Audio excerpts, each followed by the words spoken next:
So hey guys, ನನ್ನ ಹೆಸರು ನಿಶಿಕಾ ಅಂತ. ಇವತ್ತು ನಾ ಮಾಡಿಕೊಂಡಿರೋ ರಸಮಲೈ, ಯಾಕಂದರೆ ಇವತ್ತು ನನ್ನ ತಮ್ಮನ ಬರ್ಡೇ ಇತ್ತು. ಸೊ ಅದ್ರ ಸಲುವಾಗಿ ಏನಾದ್ರು ಸ್ಪೆಷಲ್ ಮಾಡುವ ಅಂತ ರಸಮಲೈ ಮಾಡ್ಲಿಕ್ಕೆ ಹೊಂಟಿದ್ದೆ.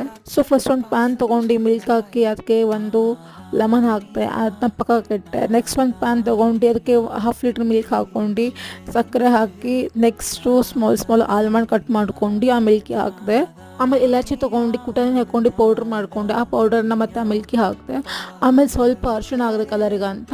ಕೇಕ್ ತರೋಕ್ಕಂತ ಮಾರ್ಕೆಟಿಗೆ ಹೋದೆ. ಮಾರ್ಕೆಟಿಗೆ ಬರೋಷ್ಟು ಮಿಲ್ಕ್ ಪೂರ ಹೊಡೆದಿತ್ತು. ಮಿಲ್ಕ್ ಏನು ಹೊಡೆದಿತ್ತಲ್ಲ ಅದನ್ನ ಮತ್ತು ನೀರನ್ನ ಸಪ್ರೇಟ್ ಮಾಡ್ಕೊಂಡೆ. ಅದಾದ್ಮೇಲೆ ಪ್ಲೇಟ್ ಹಾಕೋ ಸ್ನ್ಯಾಶ್ ಮಾಡ್ಕೊಂಡೆ. ನಂಗೆ ಬೇಕಾದ ಶೇಪಿಗೆ ತಂದ್ಕೊಂಡೆ.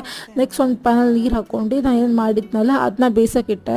ಸ್ವಲ್ಪ ಸಕ್ಕರೆ ಮತ್ತು ಇಲಾಚಿ ಪೌಡರ್ ಕೂಡ ಹಾಕಿದ್ದೆ. ಅದನ್ನಾದ್ಮೇಲೆ ಹೀಗಾಯಿತು. ಬೇಯಿಸಿಟ್ಟಿದ್ದೆ ಮತ್ತು ನಾನು ಮಿಲ್ಕಿಗೆ ಹಾಕಿದೆ. ನೆಕ್ಸ್ಟ್ ಅದಾದಮೇಲೆ ನನ್ನ ತಮ್ಮನ ಬರ್ಡೇ ಡೆಕೋರೇಷನ್ ಹೀಗಾಗಿತ್ತು. ಸಿಂಪಲ್ ಆಗಿ ಮಾಡಿದ್ವಿ, ನೋಡ್ಬೋದು.